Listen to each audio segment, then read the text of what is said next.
काफी दिलचस्प है, ठंडा है। वो कहते हैं मौसम का ताल्लुक तो आपकी जेब से होता है। Do you know about it? Weather belongs to your financial condition. If you are rich, then there is no सर्दी गर्मी. If you are poor, तो फिर आपको बारिश की भी ज़्यादा ज़रूरत होती है, ठीक है, हर चीज़ का आप सोचते हैं कि धूप निकल आए, ये हो जाए, वो हो जाए। That belongs to your weather belongs to your pocket actually. Anyways, आप लोगों ने वुमन एम्पावरमेंट का कंक्लूजन जो है वो लिखा है? गुड हो गया। नोटबुक के ऊपर लिखा है या पेज के ऊपर लिखा होगा? पेज पे लिखा है। मैं ब्रेक में चेक करूंगा। अभी अपने पास रखिए इसको। आज हम करेंगे कुछ थोड़े से, मैं आपको रूल्स प्रेपोजिशन के बताऊंगा। आज के टॉपिक्स नोट कर लें। प्रेपोजिशन,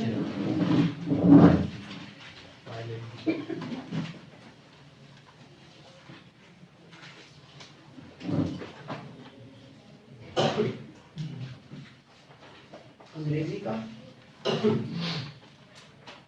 उसके बाद उसके आए करंट मुताला पाकिस्तान, जिसको आप पाकिस्तान अफेयर्स कहते हैं, उसमें शाह और यूला, current affair,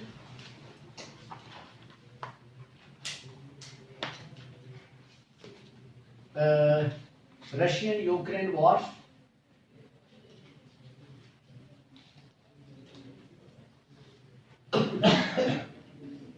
and Pakistan's controversial oil deal with Russia,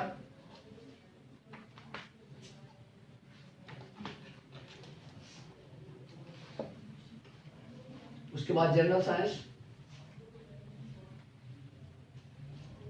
उसमें greenhouse effect, global warming, vitamins and polio.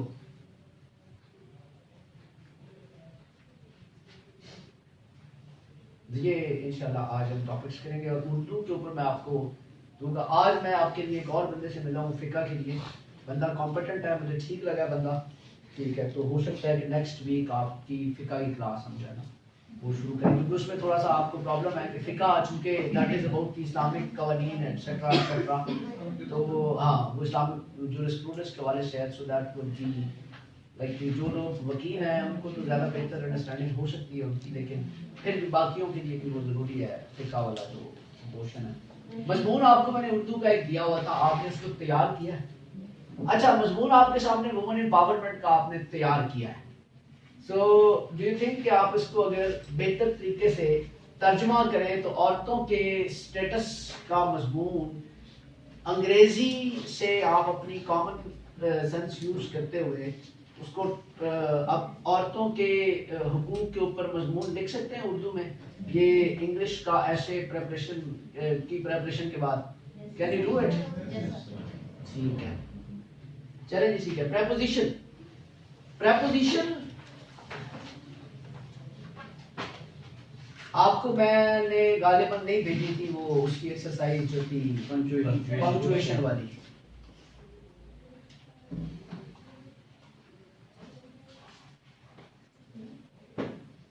Preposition होती क्या है? प्रेपोजिशन की डेफिनेशन लिखें पहले, फिर मैं आपको उसके कुछ एक सर्टेन इसके मुख्तलिफ रूल्स हैं, तो उसमें हम आज एक रूल को फॉलो करेंगे, क्योंकि वो इकट्ठे सारे कर देंगे तो आपको फिर समझ नहीं आएगी पूरी तरह से। तो प्रेपोजिशन इज अ वर्ड और group of words used before a noun. Noun समझते हैं ना, name of anything. Pronoun, pronoun भी समझते हैं क्या होते हैं pronoun? He she they. Noun, pronoun और noun phrase to show direction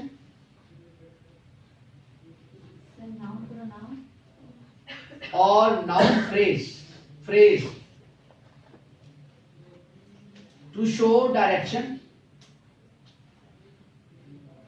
time, place, location,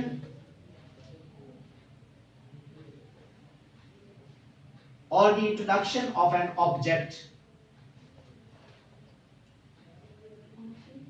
or the introduction of an object, of any object. For example, यानी exemplify करें इसको, e.g. लिख के, in, of, at, etc.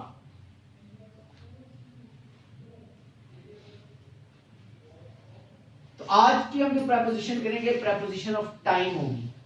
ये rules आपने याद रखने हैं जो प्रेपोजिशन ऑफ टाइम के। ये आपकी आप अगर कोई 100 मार्क्स का पेपर भी देते हैं ना, अंग्रेजी का जो पोर्शन होता है उसमें भी प्रेपोजिशन आई होती है। जो आपका सब्जेक्टिव पेपर होता है उसमें भी प्रेपोजिशन के 5 वो आए होते हैं। और प्रेपोजिशन का एप्रोप्रिएट यूज वैसे भी आपको पता होना चाहिए कि कौन सी चीज कहाँ, क्योंकि यही मिस्टेक्स होती हैं जो हम जो है वो अपने पेपर के बीच में करते हैं। तो अगर हम बात करें टाइम की, तो टाइम के लिहाज से to refer to one point in time लिखें जरा, to refer to one point in time,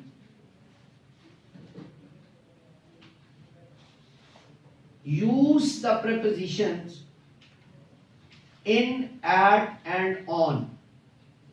time के लिहाज से कितनी कौन सी 3 मेन प्रेपोजिशंस हैं? इन, एट, ऑन। ये मैं आपको बताऊंगा कि इनमें कहां पे इन, कहां पे ऑन, कहां पे एट लगेगा।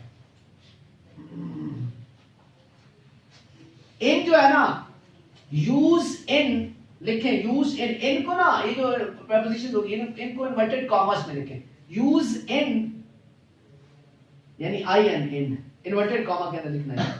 With parts of the day. Parts of the day समझते हैं? Evening, morning, noon, afternoon, these are the parts of the day. तो व्हेनेवर जब आप पार्ट ऑफ द डे का जिक्र करेंगे, कहीं पे लिखना होगा मॉर्निंग, इवनिंग, नून, तो आप हमेशा क्या लिखेंगे? इन।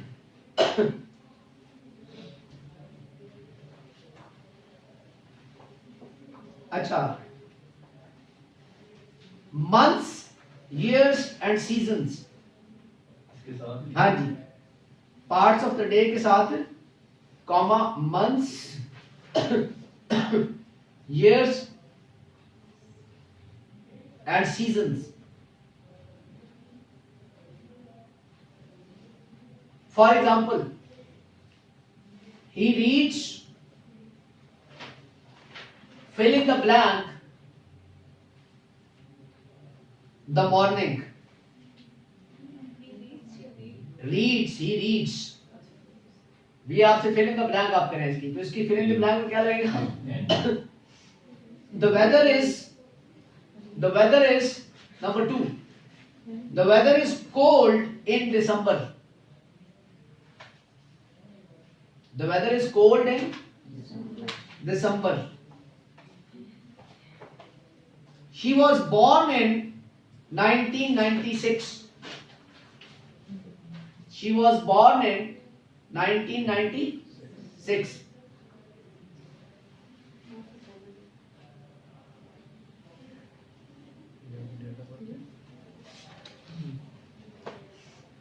We rake, R-A-K-E, rake। We rake, rake का मतलब समझते हैं? R-A-K-E बताता हूं आपको। We rake leaves in the fall। season है fall। We rake leaves in the fall। rake का मतलब होता है कलेक्ट करना। ये वोकैबुलरी आपकी इसी तरह से बनती है, जब आप सेंटेंसेस के बीच में आपको वर्ड मिले और फिर आप उसको याद रखें तो फिर वो आपकी वोकैबुलरी बनती है। Otherwise there is no formula to develop your vocabulary, remember it. मैंने आपसे कहा कि यूज इन जो है वो पार्ट्स ऑफ द डे के अंदर होगा, मंथ्स, ईयर एंड सीजन। तो सबकी मैंने आपको एक एक एग्जांपल दे दी। मंथ आएगा इन आएगा, ईयर आएगा इन आएगा, सीजन आएगा इन आएगा, गॉट इट। और पार्ट ऑफ द डे होगा तो भी इन होगा। यूज एट, अभी आपने इन अभी समझा है, टाइम के पर्सपेक्टिव में समझा है, ये भी याद रखिएगा। किस पर्सपेक्टिव में? टाइम के पर्सपेक्टिव में, प्लेस के पर्सपेक्टिव में, लोकेशन के पर्सपेक्टिव में, वो अब साथ साथ करेंगे, सारा इकट्ठा नहीं करेंगे। Use at with time of the day,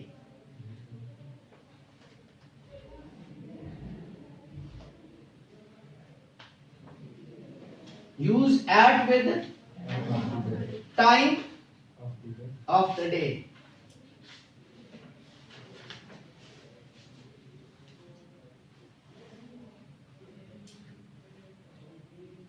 I go to work at 8. I go to work at 8.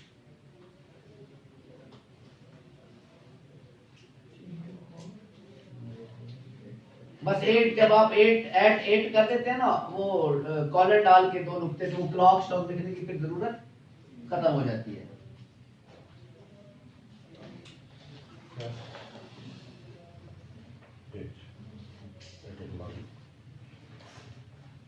अच्छा, उसके बाद use on with days, on पहले इन फिर एट अब on, use on with days.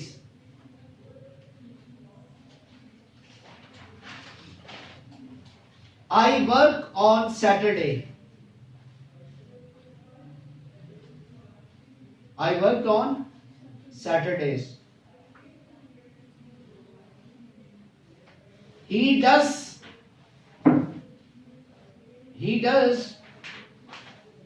laundry on Sunday. Laundry समझते हैं ना, कपड़े धोना। He does laundry on Sunday.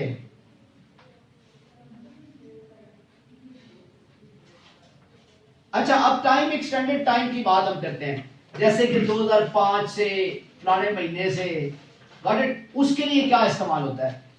To refer to extended time, लिखें, to refer to extended time, use the prepositions since, for,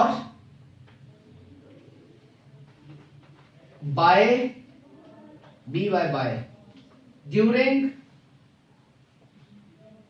from, to,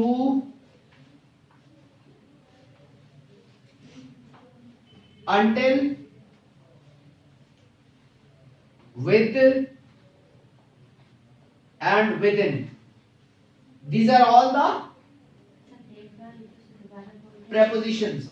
By, since, for, by, during, from, to, until, with, and within. सबसे पहले मैंने क्या कहा? Since कब इस्तेमाल होता है? जब आपको एग्जैक्ट टाइम का पता हो कि फलान टाइम से, ईयर का पता हो उसका, तो then you will use the word since. Example, I have lived in Muzaffarabad since 2005.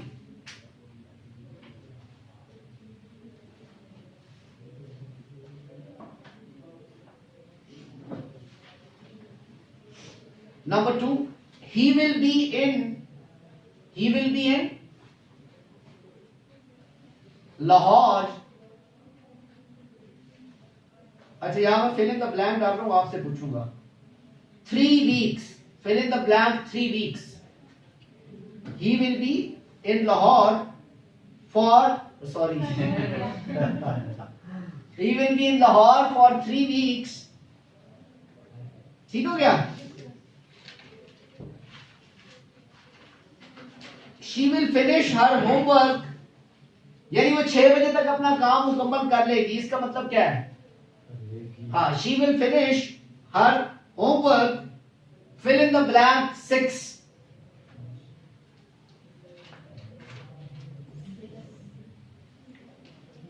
क्या आएगा? She will finish her homework by 6.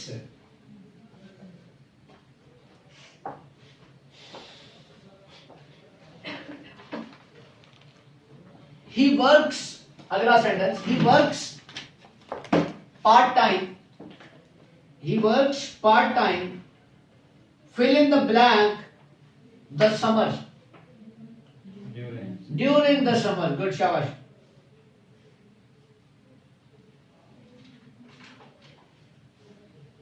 I will collect data during the summer. I will collect data. Fill in the blank. January. Fill in the blank. June. From January to June. Good, shabash.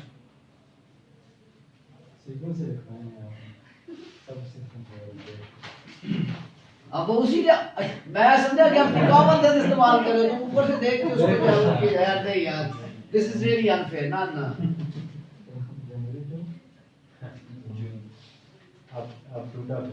अच्छा, जनवरी to यानी कि वो start जनवरी में हो रहा है और and कब हो रहा है? They are in school. They are in school from August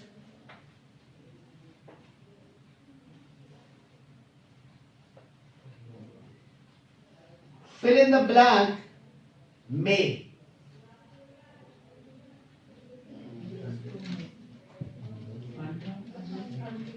अब अंटिल आप उधर से देख के कर रहे हैं कि अंटिल आगे लिखा हुआ है तो अंटिल आएगा, अंटिल ही आएगा.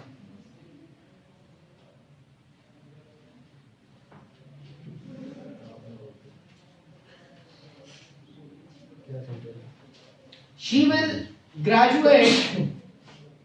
She will graduate. Fill in the blank. 2 years. Within 2 years.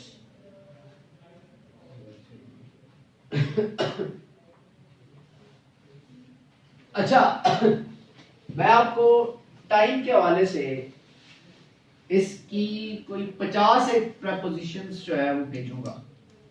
कितनी? 50 जो आपने तैयार करनी है.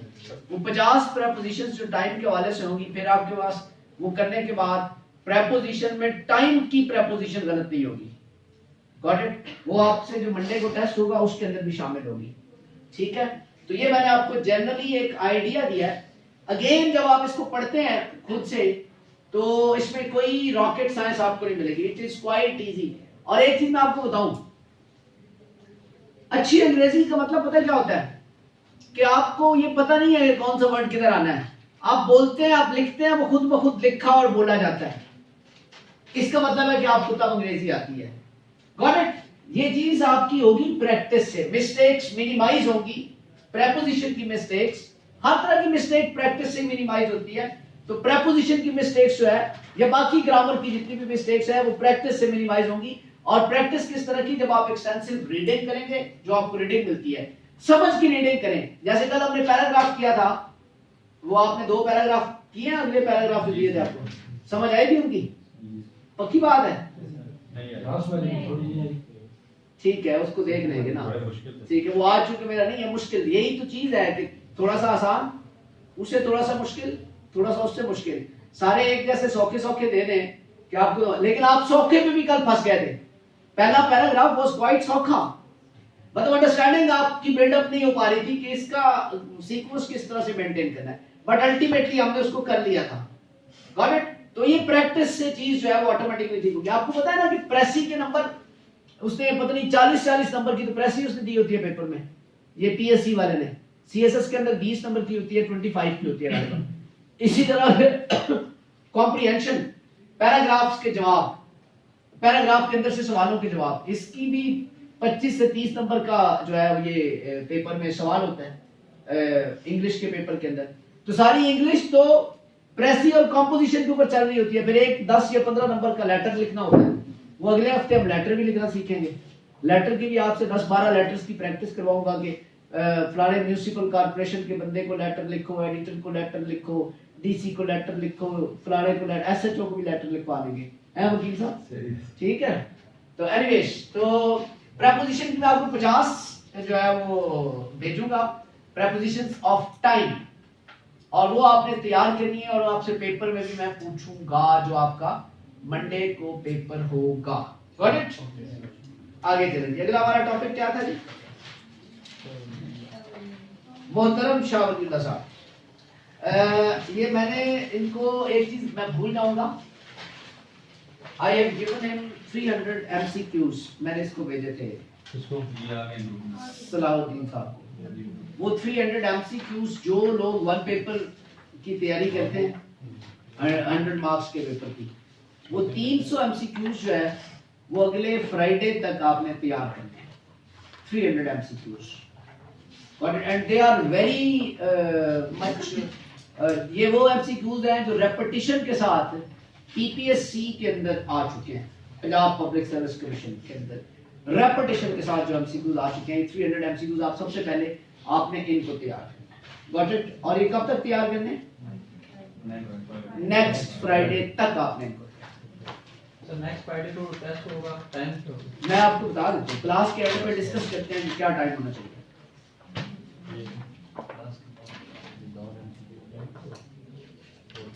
फ्राइडे का टाइम आपकी मर्जी से होगा, ठीक है ना, क्योंकि उसमें मैंने तो होना नहीं है, तो वो टाइम आपकी मर्जी से होगा कि आपने किस टाइम पे कन्वीनियंटली आप आके पेपर दे सकते हैं। ये तीसरा दिन ना मेरी चाय ठंडी हो जाती है, उस लड़के को बुला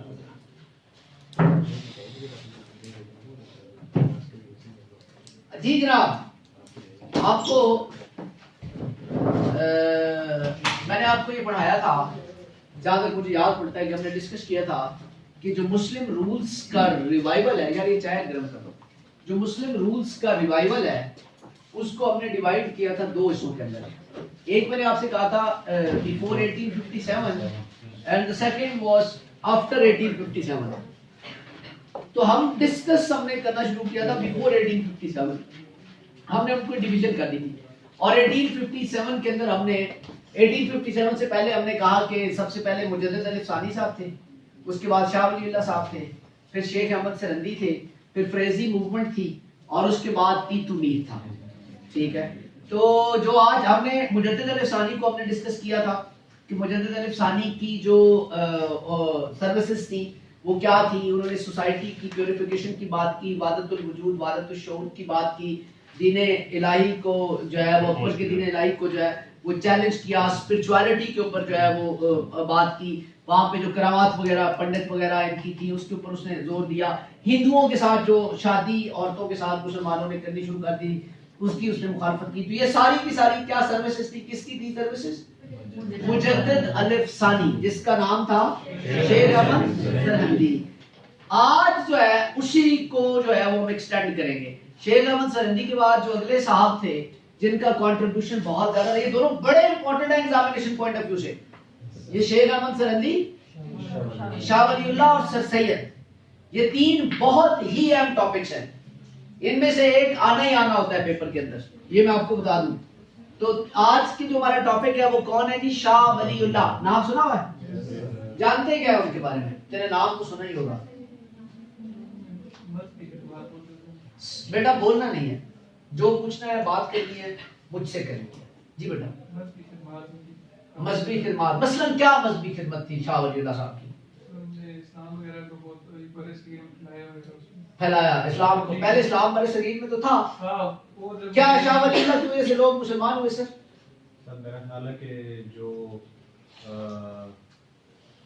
ईस्ट इंडिया कंपनी के बाद यहाँ पे जो वो इफेक्ट आया था ना जी जी, तो उसकी वजह से जो इस्लाम में थोड़ी हुई थी, तो उसको नहीं, ईस्ट इंडिया कंपनी, आप मुझे ये बताए ना कि ईस्ट इंडिया कंपनी जो है वो तो बाद में आई।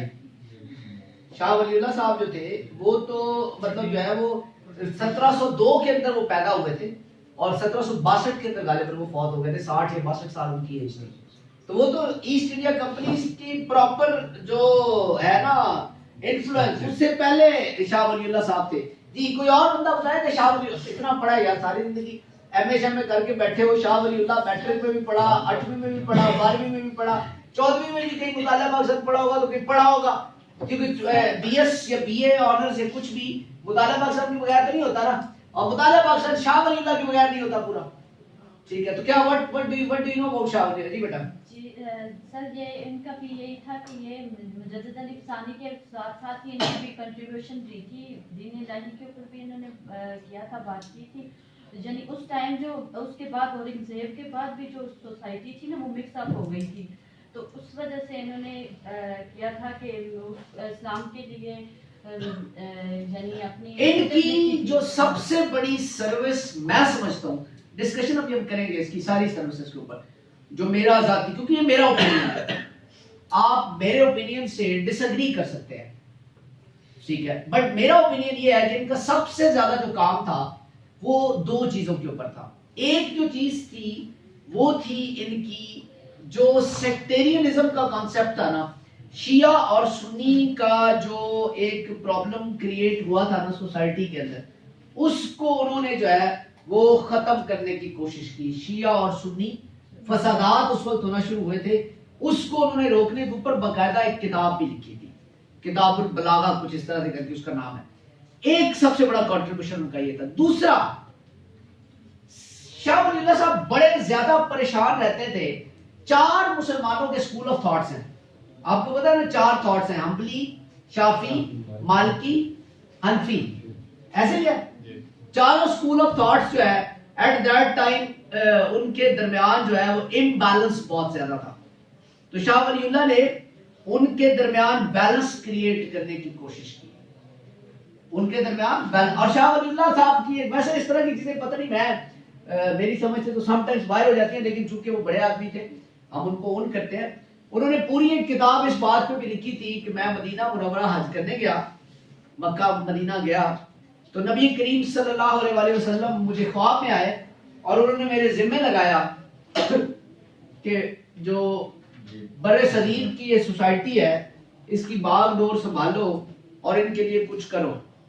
इस पे उन्होंने पूरी किताब लिखी हुई है शाह वलीउल्लाह साहब। इनकी जो एज अ रिफॉर्मर इन्होंने काफी सारा काम किया। तो जनरली आपको ये मैं आपको बताऊं, जो मेरा जाती ओपिनियन है कि इनकी बड़ी अचीवमेंट्स जो थी ना वो, अच्छा एक और इनकी बहुत बड़ी अचीवमेंट थी, that was the concentration on इज्तिहाद। Do you know what is इज्तिहाद? जी सर, इज्तिहाद क्या होता है? जहाँ किसी ने कहा जी मैं जानता हूँ सर। इज्तिहाद सर ये होता है कि जो कंट्रोवर्शियल कोई ऐसा इशू, इस्लामिक इशू के जिस पे इस्लामिक इशू नहीं, कोई भी इशू, अच्छा, लेकिन जनरल टर्म तो इस्लामिक, मैं बताता हूँ आपको। जी जी, कोई भी इशू चले लेते हैं, कोई भी इशू जिस पे डिफरेंट ओपिनियंस हो, उस पे एक कंसेंसस वाली ओपिनियन क्रिएट करने का नाम है। अच्छा, इसका ना इज्तिहाद का मतलब ये होता है, आपकी बात ठीक है काफी हद तक, कि एक इशू एग्जिस्ट करता है, उस इशू के ऊपर कुरान और हदीस से क्लैरिटी नहीं मिल पा रही कि इसका सलूशन क्या है। एक इशू एग्जिस्ट करता है, कुरान और हदीस से उसकी क्लैरिटी नहीं मिल पा रही कि क्या इसका सलूशन होना चाहिए, तो आप जो उसके ऊपर मुख्तलिफ उलमा हजरात बैठ के कंसेंसस करते हैं अपना, यानी उनकी कंसेंसस से सबकी बराबर राय से जिस नतीजे पे आप पहुंचते हैं सलूशन के, रोशनी कुरान और हदीस की होती है, क्लैरिटी नहीं होती, उससे मिलता जुलता जो एक सलूशन देते हैं, इसको इज्तिहाद कहा जाता है। और शाह वलीउल्लाह साहब इज्तिहाद के बहुत कायल इंसान थे। वो कहते थे कि कई मसाइल ऐसे होते हैं जो डायरेक्टली हमें कुरान और हदीस से नहीं मिल पा रहे होते, तो ये उलमा का काम है कि वो वहां से जो है वो उसको उसका जो है वो सलूशन निकालें इज्तिहाद के थ्रू। तो ये कंट्रीब्यूशन थे सर सैयद शाह वलीउल्लाह के। अब आप मुझे अपनी कॉमन सेंस यूज करते हुए बताएं, 20 नंबर का सवाल पेपर में आता है, मोटा मोटा तारुफ मैंने आपको बता दिया जनरली, अगर आप इतना भी लिखें ना तो सवाल आप पूरा कर सकते हैं। Got it? सवाल आप खाली नहीं छोड़ के आएंगे, पूरा कर सकते हैं अगर आपने इतनी अंडरस्टैंडिंग भी रखी है जो मैंने आपको बताया। लेकिन हम इस सवाल को बाकायदा आउटलाइन करेंगे, आउटलाइन करके हम एक एक चीज को अलग से डिस्कस करेंगे। लिखिएगा जरा जी, आउटलाइन कीजिए जरा इसको। शाह वलीउल्लाह का इंट्रोडक्शन समझ में आया कि उनका क्या कंट्रीब्यूशन रहा है? Yes, sir. बेटा आप बच्चियां तो कंफ्यूजन सर ये जो पाकिस्तान अफेयर्स और इस तरह का जो पेपर होगा उसमें आप जो आउटलाइन हमने लिखी तो नहीं ना पेपर में अगर लिख दें तो then it would be good. अच्छा हाँ, पेपर में अगर आप लिखें, सही if I am the examiner, you are creating ease for me, so create ease for the examiner. Got it? अगर आप लिखना चाहे तो लिख लिखें आप तब जब आपको सवाल पूरा ठीक तरह से सीक्वेंस वाइज आता है। जैसे कहते हैं ना, अक्सर लोग सवाल देते हैं, थोड़ा सा मैं आपको पेपर अटेम्प्ट की टेक्निक्स भी शेयर करता हूं आपके साथ। जैसे अक्सर लोग पहला सवाल करते हैं कि इंग्लिश ऐसे के अंदर हेडिंग्स होनी चाहिए, तो हम कहते हैं नो, नॉट एट ऑल। बिल्कुल भी इंग्लिश ऐसे में हेडिंग्स नहीं होती, आउटलाइंस होती हैं। आउटलाइंस को ऐसे आपकी राइटअप जो है वो फॉलो कर रहा होता है। Got it? नंबर 1। नंबर 2, अगला सवाल होता है कि करंट अफेयर और पाकिस्तान अफेयर में आउटलाइंस, सॉरी ये जो हेडिंग्स, जो मुताला पाकिस्तान है इसमें जितनी हेडिंग्स आप दे लें नो प्रॉब्लम। हिस्टोरिकल क्वेश्चंस के अंदर जहां पे आपका एनालिसिस पूछा जाता है वहां हेडिंग की जरूरत नहीं होती। फिर लोग पूछते हैं डिफरेंस लिखना है दो चीजों का, कंपैरिजन लिखना है दो चीजों का। How to write the comparison? Line लगा के आधा इधर लिखें तो बिल्कुल it's a good approach, but it's a good approach when जो आपने खब्बे पासे लिखा है एग्जैक्टली उसका ऑपोजिट या उसका कंपैरिजन वाला पॉइंट सज्जे पासे हो। राइट साइड पे जो लेफ्ट साइड पे आपने लिखा उसका उलट राइट साइड पे हो, तो फिर तो आप लाइन लगा के लिखें। यानी आपको क्लैरिटी है सारे उलट की, सारे कंपैरिजन की क्लैरिटी है आपको। और अगर क्लियर नहीं है तो फिर आप लाइन लगा के मत लिखें। फिर आप ऊपर, क्योंकि आप फिर जो है ना वो क्या पता नहीं क्या हो रहा है, लाइन लगा के आपको नंबर 12 मिलेंगे, लाइन नहीं लगाएंगे तो 11 मिल जाएंगे, ऐसे इतना ही। और उसमें आप अगर गोल मोल भी है ना, कंफ्यूज्ड भी है, तो उसमें चल जाता है। लाइन लगा के कंफ्यूज बात नहीं चलती, उसमें क्लैरिटी चाहिए होती है। Got it? ऐसे और करंट अफेयर में हेडिंग्स हो मिनिमम। आउटलाइन सवाल की बनाना किसी भी पेपर के अंदर, तब ऐसे के अलावा, ऐसे में तो मस्त होती है आउटलाइन, ऐसे के अलावा किसी भी पेपर के अंदर आउटलाइन बनाना हम ये समझते हैं कि एग्जामिनर के लिए आप ईज क्रिएट कर रहे हैं।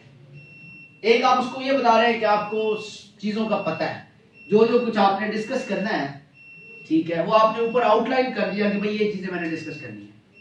Got it? एग्जामिनर के लिए आप ईज क्रिएट कर रहे हैं आउटलाइन देके। Got it? और इसी तरह की चीजें जो होती हैं वो हमें पेपर के अंदर जो है वो फॉलो करनी होती है। तो अगर आप आउटलाइंस क्लियरली, आपको बहुत अच्छा क्लैरिटी है सवाल की, तो आउटलाइन बनाएं। क्लैरिटी नहीं है तो फिर आउटलाइन बनाने की जरूरत नहीं है। Got it? क्योंकि हमारा ultimate objective, I am not here to make you the analyst and I don't want to make you the analyst.